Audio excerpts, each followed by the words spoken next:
Everybody, it is I, Siberian, and you all got a very special surprise today. I'm going to give you what quite a few of you have been asking for in the comments and various posts and places. You all get fucking Xenonauts. Yes, I know. But we don't have much time, and let's get stuck into it. So Xenonauts is, of course, the slightly off-brand, you could say, remake of the original XCOM series, specifically the first XCOM game. Right. Um, a lot of people, when the latest rebuild of XCOM came out, a lot of people were somewhat unhappy about it. I was one of them because I had played the original XCOM, and the new XCOM was extremely different. I mean, it got better, but at the end of the day, it's not like the original XCOM. It's got some different things, but it's not like the original XCOM. Xenonauts is a lot more like the original XCOM. So I will be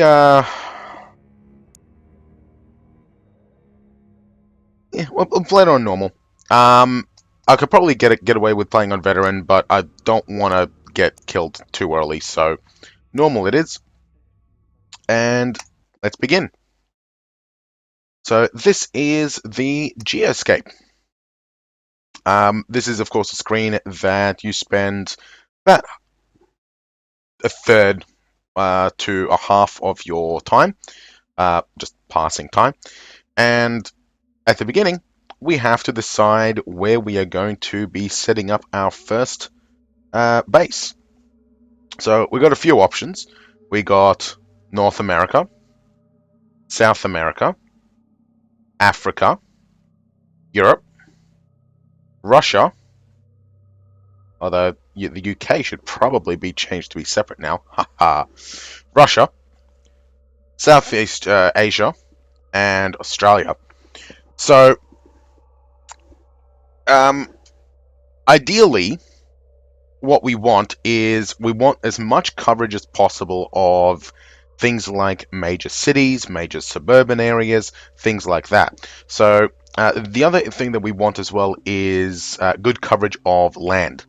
Now, a lot of alien activity is going to happen over the ocean, but if we shoot them down over the ocean, then they just crash and we get nothing. So we want to shoot them down over land so we can get our troops in there to see some capture. So Australia is not going to be prime candidacy. Russia and Southeast Asia. Now, you can see the three concentric rings around the mouse cursor. That is going to be the radar coverage for level 1, 2, and 3 radars. So we want to be ideally looking at the furthest reach that will be able to detect alien UFOs. So we are something. So let's plan out our coverage. I do want to get coverage of Australia and Southeast Asia, so I'm thinking maybe down here in Papua New Guinea would be a good spot for a base eventually. That will give us coverage of New Zealand, Southeast Asia, Australia, and as you can see, Japan. Putting one up here would also be a potential option. Maybe about here. So it gives us the coverage of the main body of Russia. It gives us the North Russian Sea. I think the Arctic. Yeah, I'm not sure what it's called. It gives us the North Sea. It also gives us India, China, a lot of the Central Asian region, and since we'll be building a base here much sooner than the Oceania coverage, it'll give us early coverage of Japan. So here is an option. And I do want to put a base around here eventually. So we now want to have a look at potentially Europe. So this would be a really good option down here, I believe in Cyprus, I think it is, just off the boot. It gives us coverage of Iceland, which is where the original crash landing of the alien UFO happened back in 40s, I think it was, either 40s or 60s. I really should look into. I'll have a look in a second. This will, of course, give us immediate coverage of North Africa and Europe, with radars expanding into the Middle East, Iceland, the North Sea off of Europe, the Scandinavian countries, and good coverage of most of the rest of Africa. Now, we don't get South Africa and Madagascar, and a lot of UFO activity does end up happening around here. But if we put a base down here to get that coverage, then we're going to be covering a lot of ocean territory, and we're not going to get any of Europe. Now, if you have a look, the Soviet Union, because this is set in the 1979, so it's still at the height of the Cold War. So Soviet Union still exists, and as you can see, it's still eating a huge chunk of the Eastern Europe, whereas today it's around here-ish, I think. Anyway, so Soviet Union is providing 46 million of. Actually, I have a look at the funding in a second, but all of Europe is providing 28 million. Soviet Union is providing 46. Soviet Union is going to be one of our biggest contributors. So you can see Indochina is only providing 25 million. Australasia is 28. Middle East is 17. North Africa is 20. South Africa is 28. So all of Africa together is providing 48 million, which is just a little bit more than the entire Soviet Union. Africa would be a very good spot to cover if we can. So North Africa, especially. South Africa can suffer a little bit, but North Africa, I want coverage, especially because we can get 48 million out of Europe and North Africa here. North America is providing 44, Central America is providing 17, and South America is providing 28. Up here would be an option to cover North and Central America. We don't get full coverage even with the maximum radar. We get what's it called? Alaska, I believe.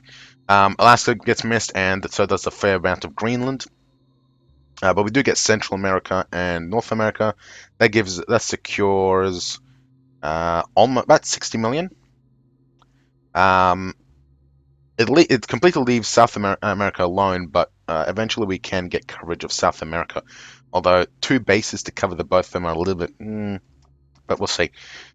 So with Middle East coverage, European coverage, North African coverage, and eventually a little bit of South African, and a good chunk of the Western Bloc of the Soviet Union's 46 million.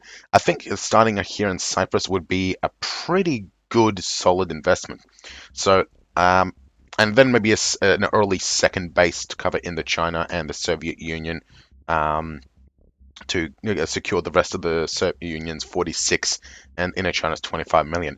So that gives us 40, 60, 70, 90, 120, 130, about 140 million in funding. That's pretty much secure, because we'll have immediate coverage and we'll have a lot of activity to boost the income of those. Indochina is going to suffer no matter what we do, because down here we're not going to have zero coverage. Australasia is giving 28. Oh, not bad. But yeah, starting down here is, I think, going to be the best choice. Actually, maybe even down here.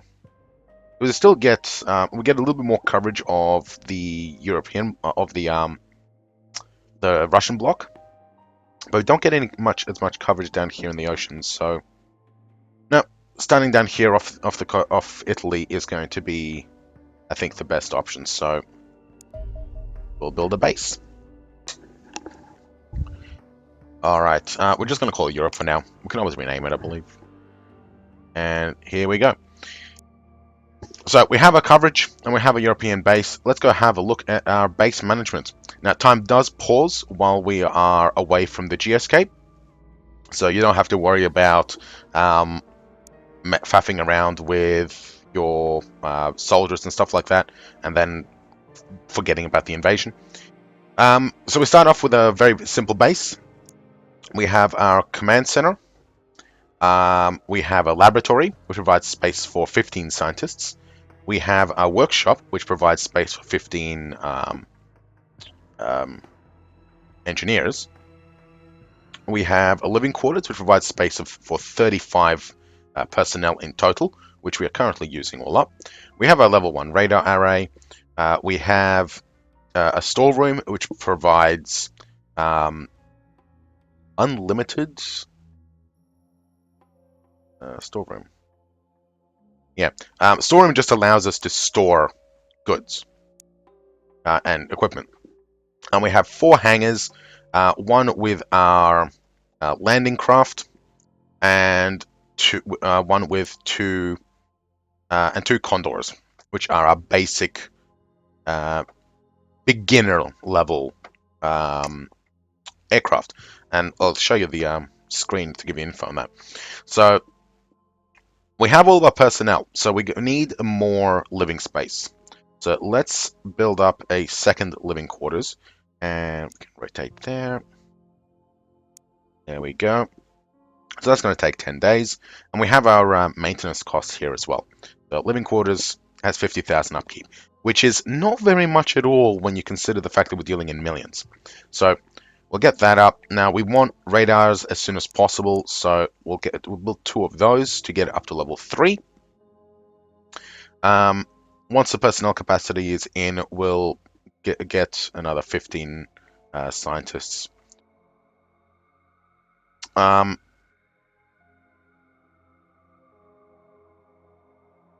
want to put a missile battery here, but what might be worth it is if we put an early one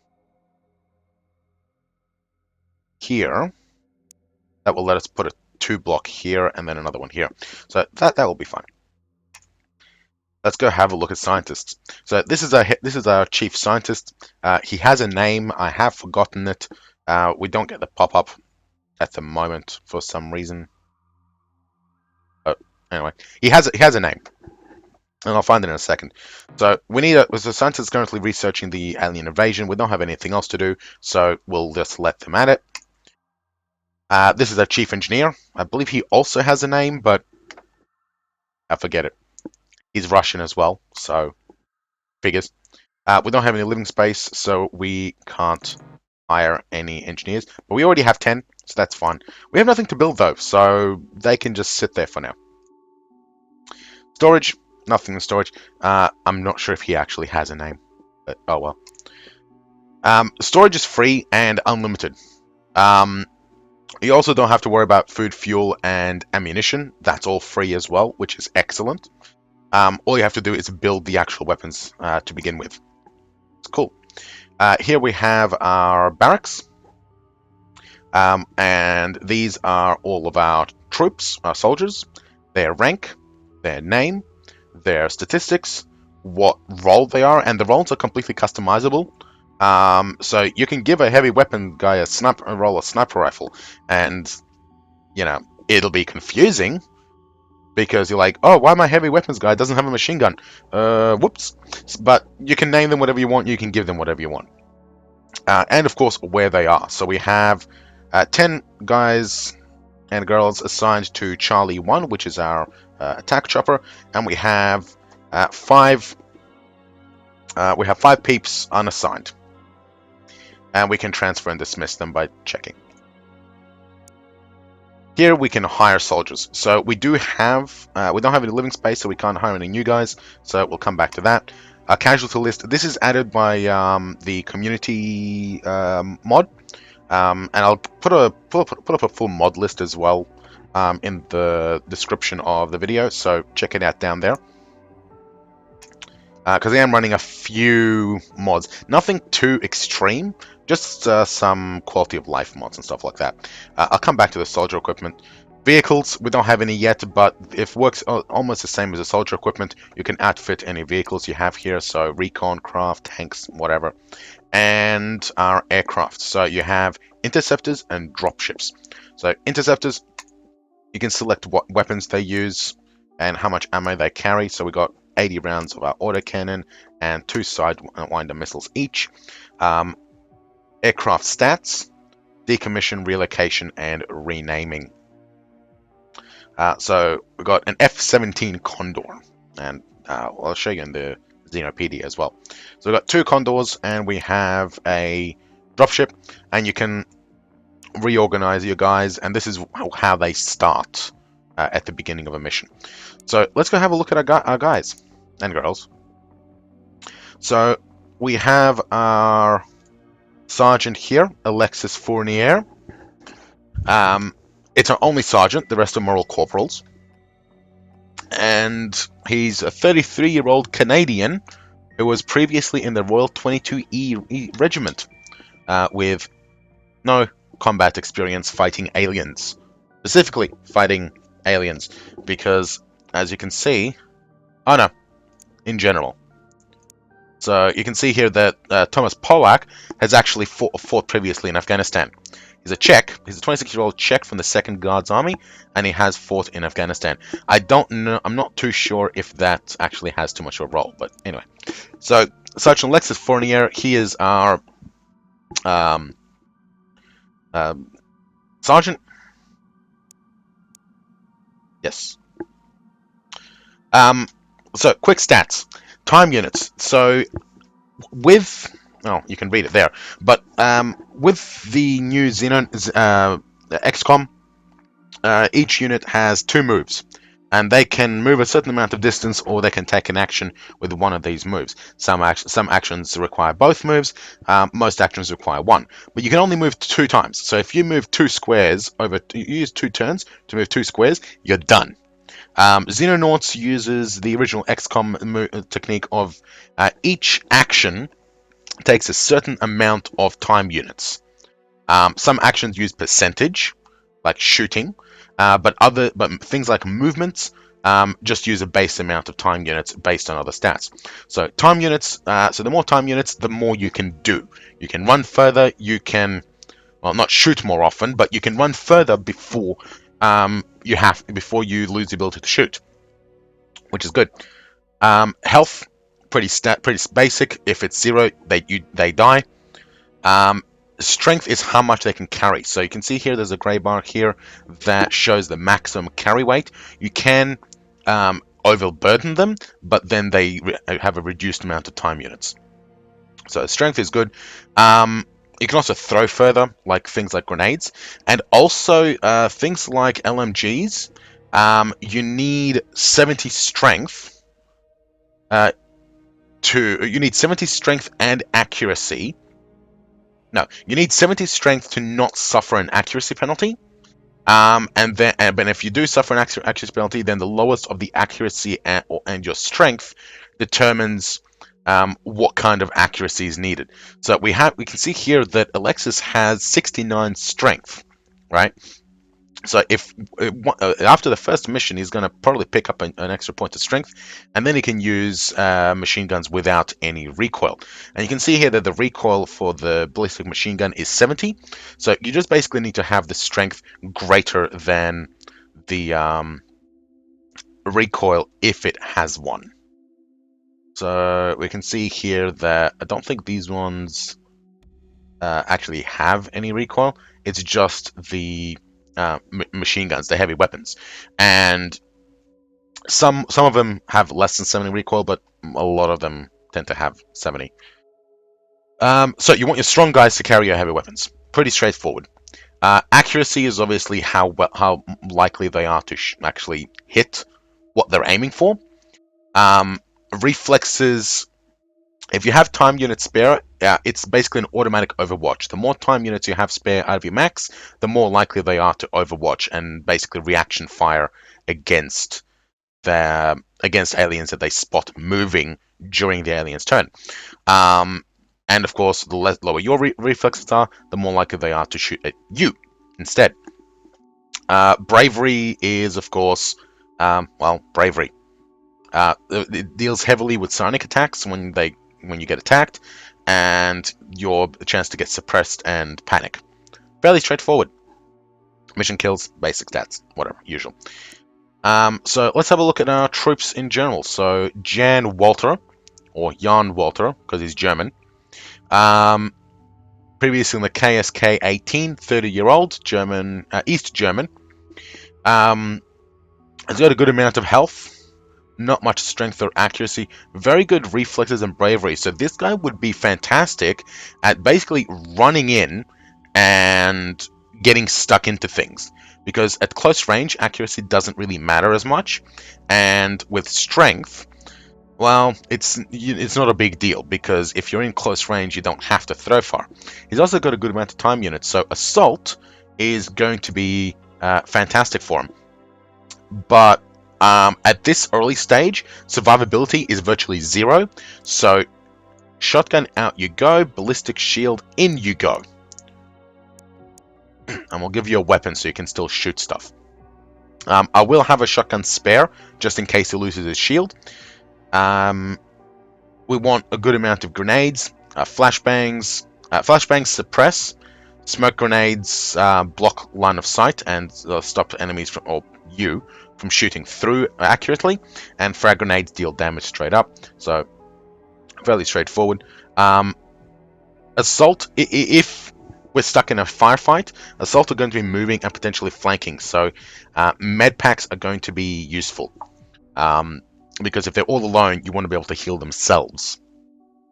And we'll grab we won't need... We'll move the shotgun shells away. But we do want our spare magazines. So, now, with strength, at the end of each mission, soldiers will get a chance, will increase their stats based on what they've done.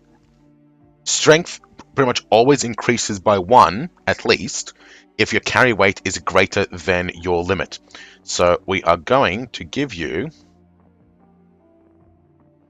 an incendiary grenade, and give me another flashbang. There we go. Just a little bit over, not much. Just so that it triggers that extra point of strength, so we can give him a heavy machine gun if we want. Oh no, different guy. Anyway, we wanted to get more strength. More strength is good. Thomas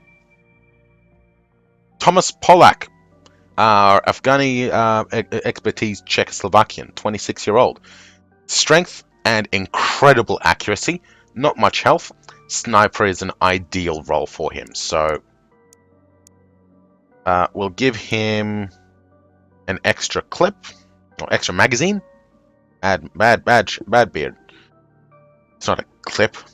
And I will also give him an emergency pistol with spare magazine as well, just in case. I'll give you a spare smoke grenade or 2 as well. That way, he can cover his own advance. Alexander Lukin, Soviet, who has also fought in Afghanistan, from the Spetsnaz. Oh, nice.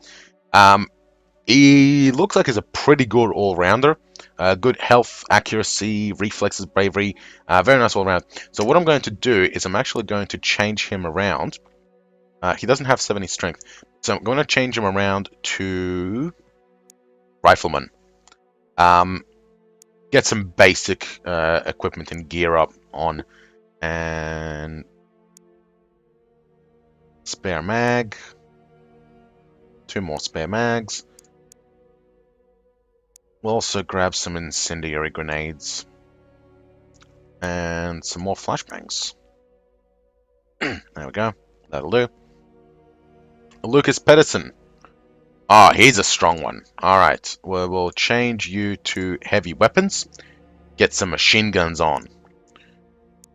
A 3rd ammo pack. I want...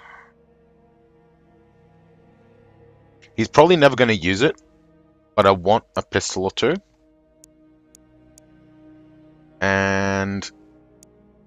get me smoke grenades to cover advance. Well, even though you can suppress, they're probably not that useful. But grab a flashbang.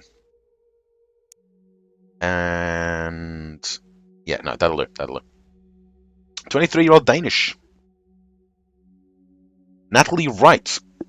Also has 70 strength. Heavy weapons chick from New Zealand. Across the pond. Our pond. Royal New Zealand Infantry. Served in Vietnam. 23-year-old. Okay. Not much time units, but it's fires by percentage, so it's not a big deal. Very good strength, which means that she doesn't suffer accuracy. Good amount of health. Accuracy isn't a big deal because with a machine gun, you fire like 10 rounds, and it's mainly for suppression. But they're surprisingly good at killing things too. It's cool. Give you extra one of these. Flashbang and a smoke. Now, so we don't have to do it all over again, what we can do is we can go to this guy and set equipment as default. So now we can copy the loadout.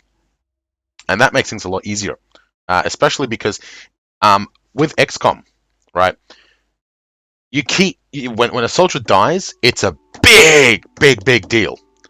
Because a lot of the time you've had them for the last 10 missions and you've built up their rank and their skill, and they are really good soldiers. So when they die and you have to go back to private, you lose ability sets, you lose experience, you lose skill, and it's a really big deal. In Xenonauts, if you can get away with only 2 soldiers dying in a mission, you've done a good mission, right? It still considers your friendly losses excellent if you've only lost 1 or 2 soldiers out of your 10. So losses are inevitable. It's very likely that not a single one of these soldiers will be alive by the end of the year, let alone the end of the game.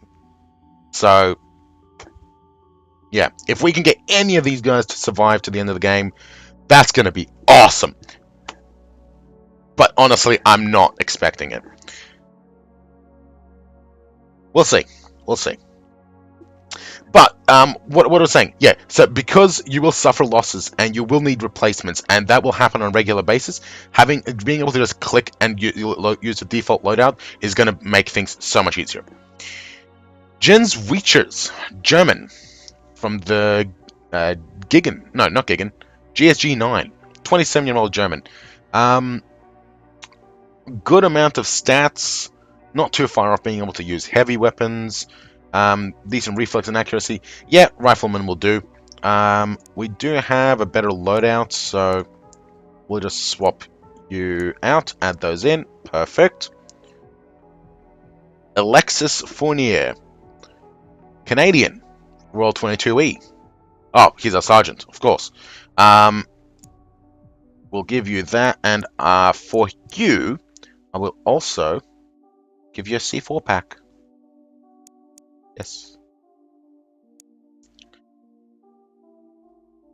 Adrien Lefebvre, 25-year-old French from the Commandos Marine.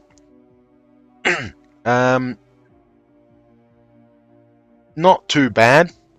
I will put you. We will leave you as a rifleman. Corporal Malf Clausen, 20-year-old Danish. Very good reflexes and decent amount of bravery. Not much of anything else. I do want another assault, so I will switch you around to assault, and hopefully you'll survive. Wait.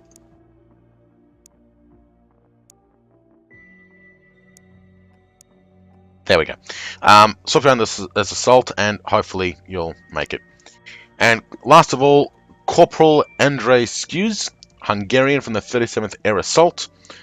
Decent accuracy, reflexes, and bravery. Not very much strength or health. Good time units. We'll swap you to assault as well. We've got a little bit too many assaults. You know what? You have good accuracy. I want another sniper.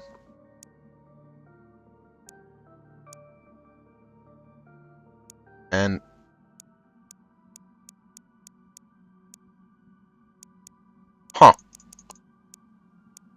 We got one chick. And she's New Zealand. Awesome. That should be it. So, that is our starting lineup. Europe is... The European base is under construction. Let's get a move on and see what we can find. So we're waiting on research and we're waiting to spot something. There's our research. Right. The F-17 Condor. So the F-17 Condor was derived from the F-16 Falcon. Got an aircraft, got an autocannon and Sidewinder missiles. It's not that good of a ship. It's not that good. It'll do, but it's not that great. The CH-48 Charlie, based on the 47 Chinook. Basic aircraft. It's good enough to get your troops in and out, but not that great. Autocannon, basic gun, Sidewinder, and avalanche torpedoes are really good for shooting down bigger ships, but they aircraft can evade missiles. So, and you'll see that once we move to shoot something down. But at the moment, that's why we're using missiles at the moment. Yeah. So Iceland incident in 1958. There is a short story that comes with the game when you buy it. And it tells a story of the only survivor who went into the crash site and managed to survive. Does it have him named? Yeah, there it is. Xenonauts Crimson Dagger. It's in the extras. Does it have... It doesn't name him. Anyway, so yeah. And they ended up having to nuke the thing. And this is, of course, what we have just found. The alien invasion. So, yep, there is a massive invasion fleet in orbit around the planet. The sky is full of them. There are over 3,000 separate UFOs in orbit around the planet. With several times that amount of additional probable signals. So, you start off with the smallest and you get lots more. They get bigger. Ballistic weapons, basic firearms. Good at suppressing because of the projectiles. Heavy ballistics. Basic armor is virtually worthless. And just the basic encyclopedia of equipment. So now that we have the invasion researched, we can get the high-speed interceptor, which is an improved interceptor, which we're definitely going to do, or the Hunter Scout Craft. The Hunter Scout car is very good because you can rebuild a car. It doesn't gain experience and it doesn't gain stats, but you can rebuild it. So you send it in first, it gets shot at, and then your guy it spots the enemy though, and then your guys shoot it from cover. So very handy for keeping your soldiers alive, but we need that interceptor because if we can't shoot anything down, then there's not much point building a scout car to do anything about it. And soldiers are cheap. Let's look into it. So we have a first UFO report, a dead zone. So thousands of dead sea creatures. So basically they just killed a bunch of sea creatures and fishermen have found it. Category 5 storm in clear skies. So obviously aliens are doing something weird. UFO sighting, an abduction, 18 killed and 8 missing. And you can see here that you get basically reports throughout the day of alien activities. So yeah, if we had started in Central America, we'd be able to spot these and then we'll be able to see them. UFO activity does tend to concentrate in one area. You'll get activity elsewhere around the planet, but it tends to concentrate in one region, and it tends to come in waves. So at this stage, there's a very good chance that we're not really going to get too much activity. So we'll just speed up to maximum.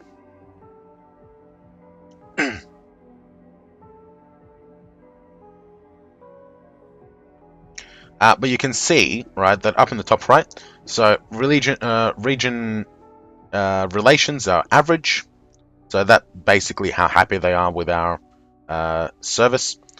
The funding level and what we expect the funding level to change by based on activity. We have our first UFO. A small one with no escort, altitude of 16 kilometers, heading east at 1400 kilometers a second. So we will launch intercept with our 2 Condors. And away they go. Now they're probably going to leave radar range in a moment, but we'll just tell them to follow. We have focused in on them so that they don't get lost immediately. And there we go. Now, we could auto resolve, and we have the firepower and maneuverability to shoot them down instantly, but I want to show air combat, so we will engage. If they're overseas, you can tail them over land, and they'll basically just tell your guys to follow them at instant intercept range until they get over air. Then you get the pop-up again. It allows you to engage it. Tail target is only really useful if you want to follow them back to back to their base, but you need something with decent amount of range, otherwise you just run out of fuel and then have to return back to base. So we're going to engage. Alright, you can pause and read this if you want. So, start off pause. You can space pause to pause and resume, and you get a lot more control than with the latest, with the, well, not XCOM 2, but XCOM 1. You get a lot more control. So, as in, you actually get control. It's not just a roll on stats. We're going to turn off the Sidewinder missiles first and foremost. Alright, because this thing's going to just turn around and just, if we launch them both at the same time, it's just going to dodge and then we're going to waste our missiles. So, F1 and F2, we are going to swing you around a bit. Now, we do have very limited fuel. And you can see that it has a firing arc here, so if our ship enters within that range, it's going to shoot at us. And we have our firing arcs as well. So the smaller, thicker cone, that's for our missiles, and the wider cone is for our autocannons. If we zoom in, we can actually see fuel levels, health, speed, stuff like that. So we can see that it's currently undamaged, and it's a light scout ship. So who's it going for? It's going for Condor 1. So we are going to wait at the last minute. Repairs are free, so we're just going to swing you in. We'll enable the missile. Fire. It's dodged. We'll fire again.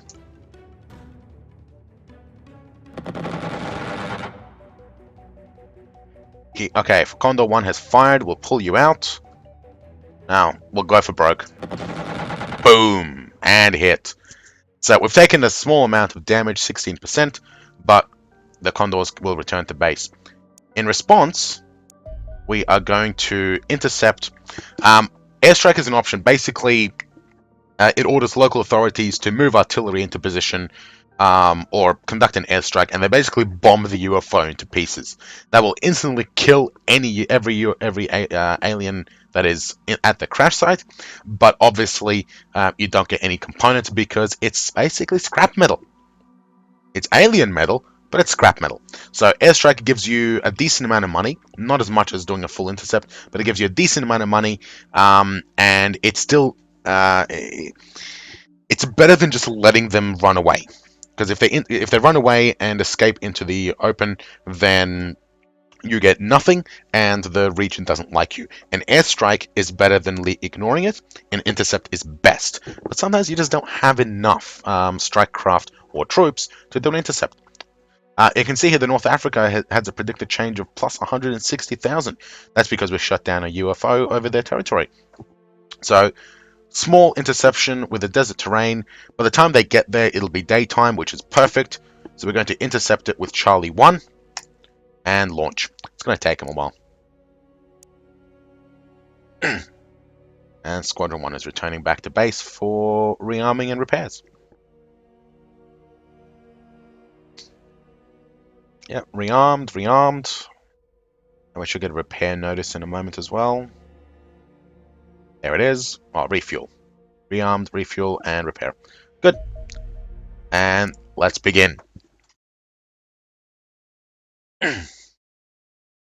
Now, I do have additional graphics packs for desert terrain, so or additional maps for desert terrain, so this might be a completely new one. You can pause and read this through if you want. Cool. Let's see what's around. Nothing there.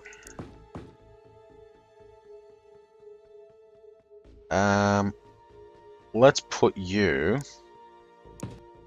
here. We're going to crouch you for cover. Shields up. Let's go. Anything over there? Nope. We'll move you over here. Crouch for cover. Move you here.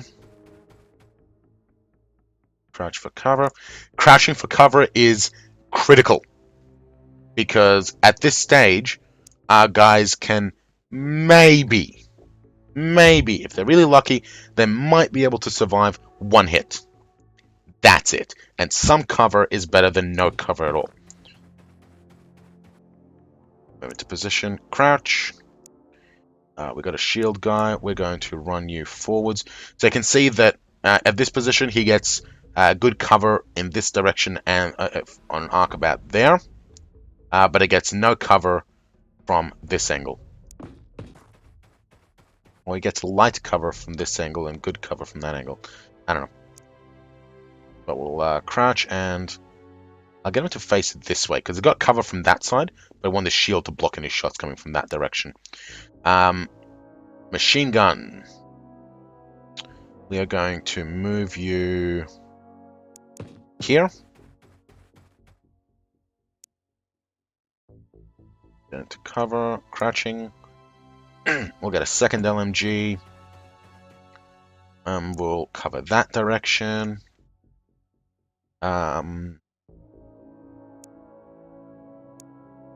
Move you here. Red means that you can't see or shoot, so it's full cover. But that means that they can't shoot us either. And we'll get another rifleman up. Put you here for now. Alright, that's everybody moved. Okay, no contact. That's fine.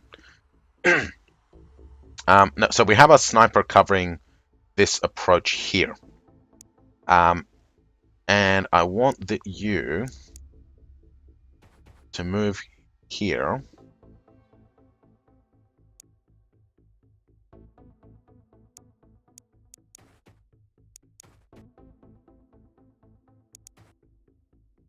That way, if anybody approaches, he can run forward and put a couple of bullets in them.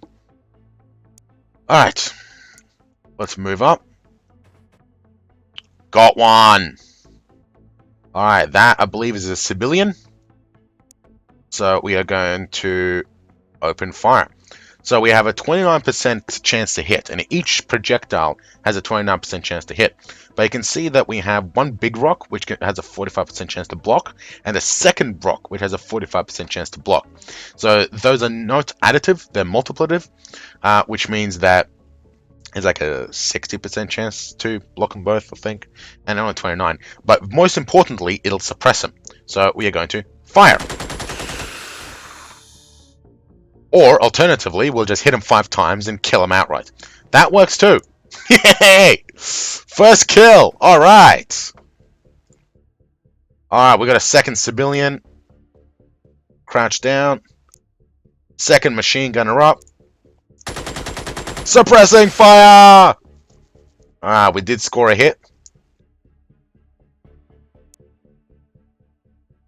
Do you have a shot? Yep, we do have a shot. So you can see that the shot line is roughly where the bullet will travel. Green means that it's within effective range. Orange means that it's not within effective range, which means that you take a small penalty. But if we right-click to scope in, from 25 to 32 units, gives a 99% hit rate. So take that shot.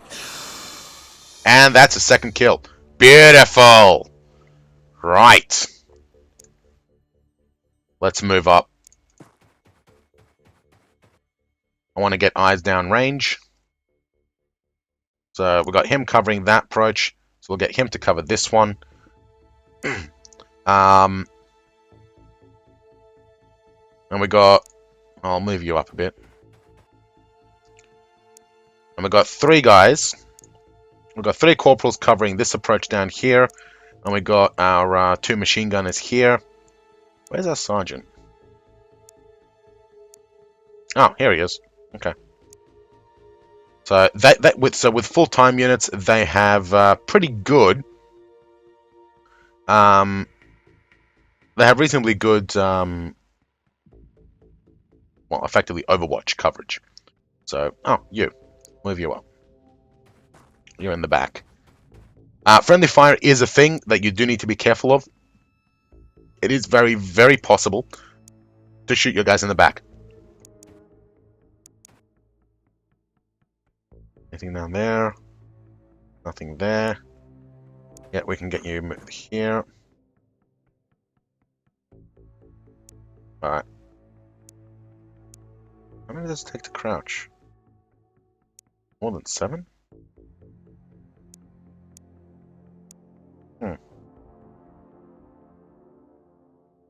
Oh, it takes 9. Right. Alright, let's move you up. Anything here? No. Right, we'll put you crouch. If anything shoots at us from this angle, he will be in a lot of trouble, but that's a risk I'm willing to take. Thomas Polak, let's get you up. No, that's a bad move. You won't be able to stand. You, Adrian Lefebvre, move up. All right, we got vision up front. I believe we have 2 snipers. Where's the other one? Oh, you're a sniper. Thomas is a sniper. That's probably why. Okay, there it is. All right, shield block, cactus block. Whew, that was close. How you doing? All right, shield is down to 49 out of 80. So you can see that it's dealing a substantial amount of damage. Shields are critical. And that'll probably hit him. But that will hit him easier, and it's less risk to mouth Clausen. So Natalie, you take the shot. 2 hits, no suppression. Alright, we'll have to take this shot then. With firing, it'll tell you if there's a chance to block, so we should be fine. And that's a hit and a kill. Beautiful. Who needs suppression when you can just kill them dead? Awesome. We only get corner coverage, so... We have view range from here. I want to move him up to here. And crouch down. His shield is damaged, which I'm not happy about. But, that's something we'll have to deal with. Crouch. Sniper, move up.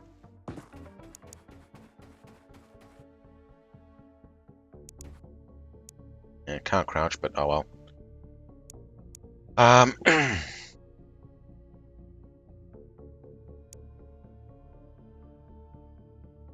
Okay.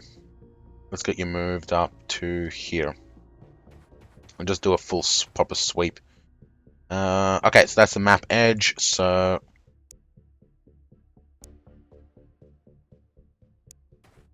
Get here behind...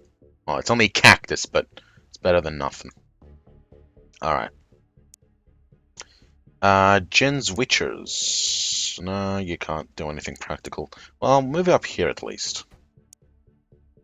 And Thomas Polak, who is our sniper, will get you moved.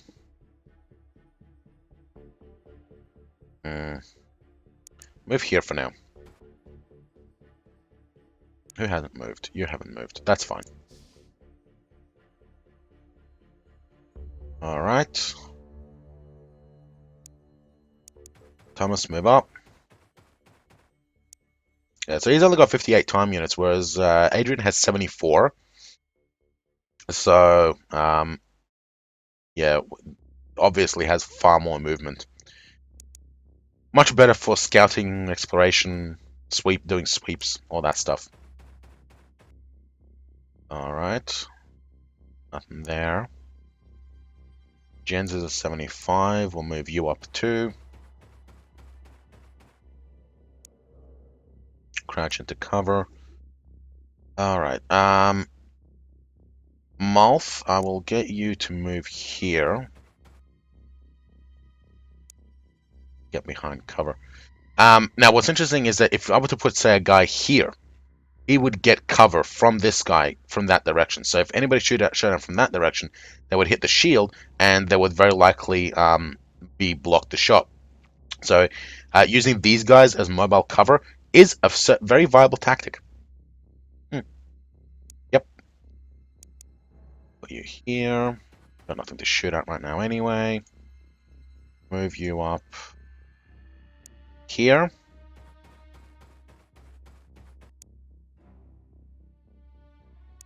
And Alexander, I don't have enough firepower on this wing. I'm going to move up. How far can you move? No, over here. Go the long way. Wasted a few turns. Oh well. You are.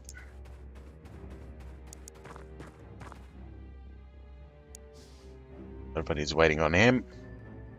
There's no particular time limit, so it's not a big deal if you have to spend a turn or two just waiting around for one guy to move. And there's a spaceship. Alright, we have confirmed sighting of the UFO. Do a sweep of the area. Confirmed there are no further hostiles.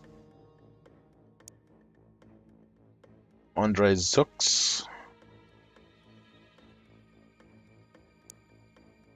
You can't get there.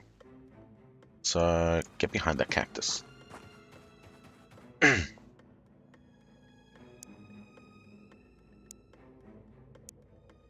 Adrian. Let's get you here.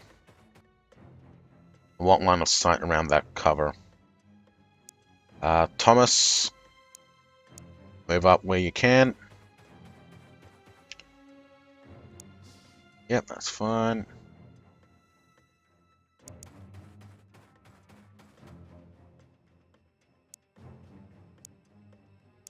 Alright, dangerous bit.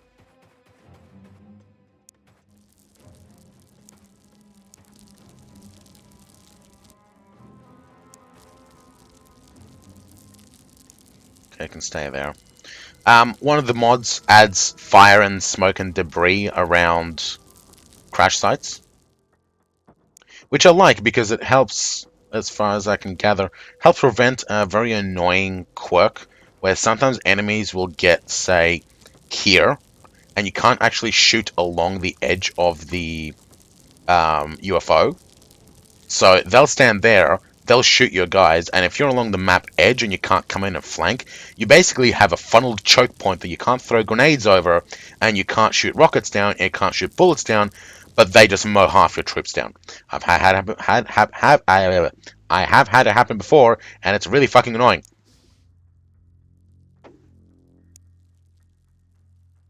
Alright. Move up with your shield.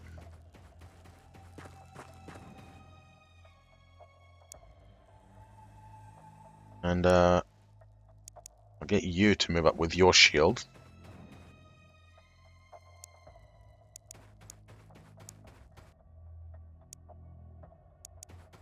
Get into position. We're just going to double check and hope that and make sure that this house is clear. Open up.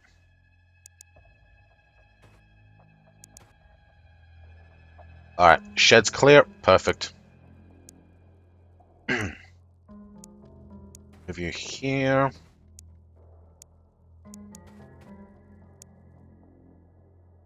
They don't have to be standing up to shoot over friendlies that are crouching. They just need to be directly in the square behind them is all.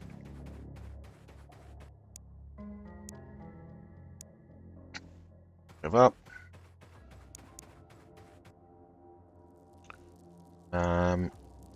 Get you to move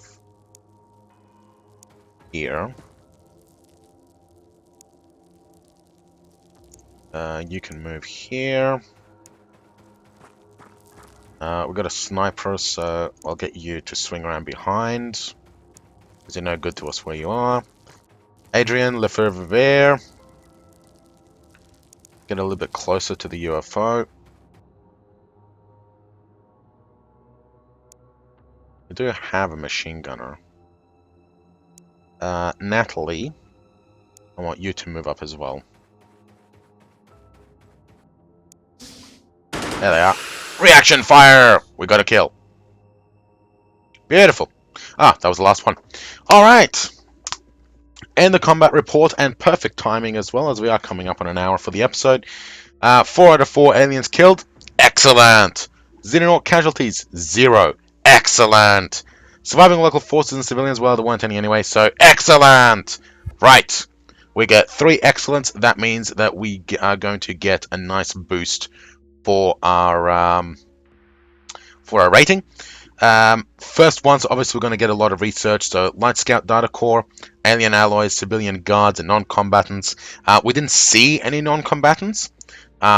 Or that might have been that last one that we killed that was hiding in the UFO. Because Non-Combatants will usually hide in the UFO.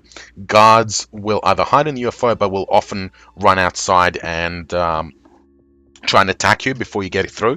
So that last one that we killed is probably the non-combatant. But there's probably a few dead non-combatants inside anyway. Pistol and rifle. So this is the first pistol and the first rifle we found. So they get sent to research. But any others that we find, they get sold. And the main reason for this is because it's no good to use them anyway. Because, yeah, they're plasma, but you take accuracy penalties and we can't make them or repair them or anything like that. So essentially, they're not getting sold as full functional equipment most of the time. They're just getting sold to, collectors. They're getting sold to wealthy people who want to, as trophies, who want to brag that they killed an alien or whatever. And they do get sold to militia groups as well. You don't really see militia groups and you don't see their effects that much, but lore-wise, they do get sold to militia groups to help fight off alien invasion and stuff like that. If the aliens do end up invading at full war, corpses beyond research requirements are destroyed because obviously we don't want them getting into anybody's hands.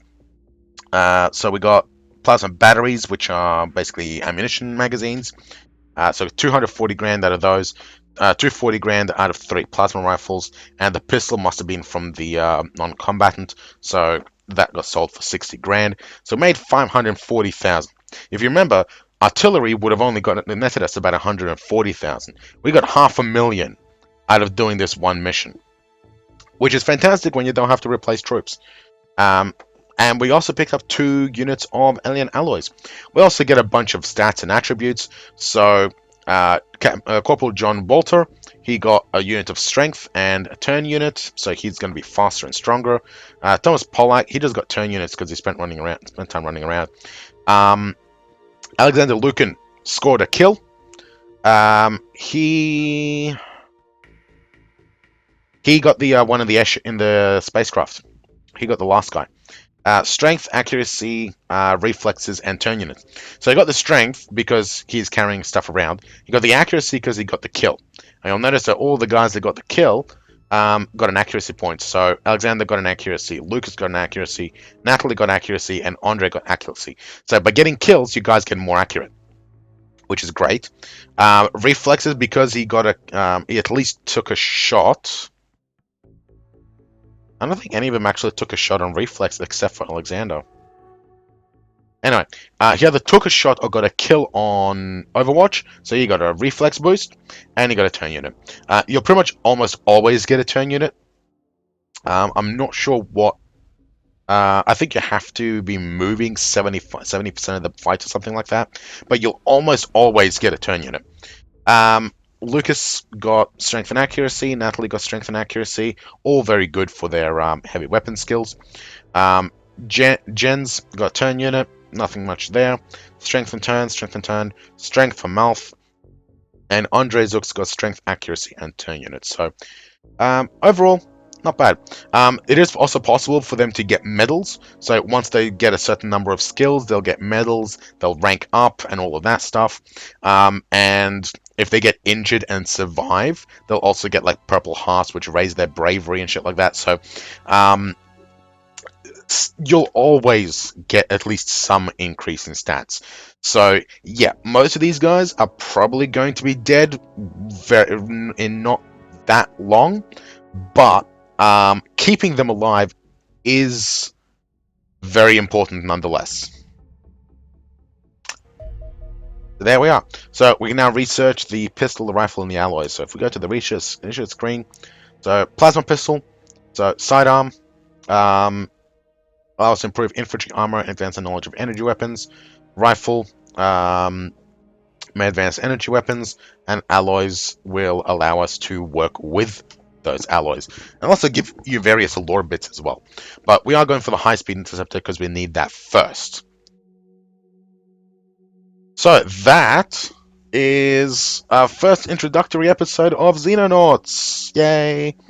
So thank you for watching. Like and subscribe if you're interested in more, so you get notices. I will be posting more episodes, definitely one today. Well, obviously this one's going up today, but more likely than not, I'll get one out tomorrow as well. And depending on how much recording time I get this weekend, I might see if I can record one every day of the week, or at least get one recorded for every day of the week, so you can get one daily on top of the usual ones I put out. But yeah, keep an eye out, keep an ear out. Hope you enjoyed it, and I'll see you all around.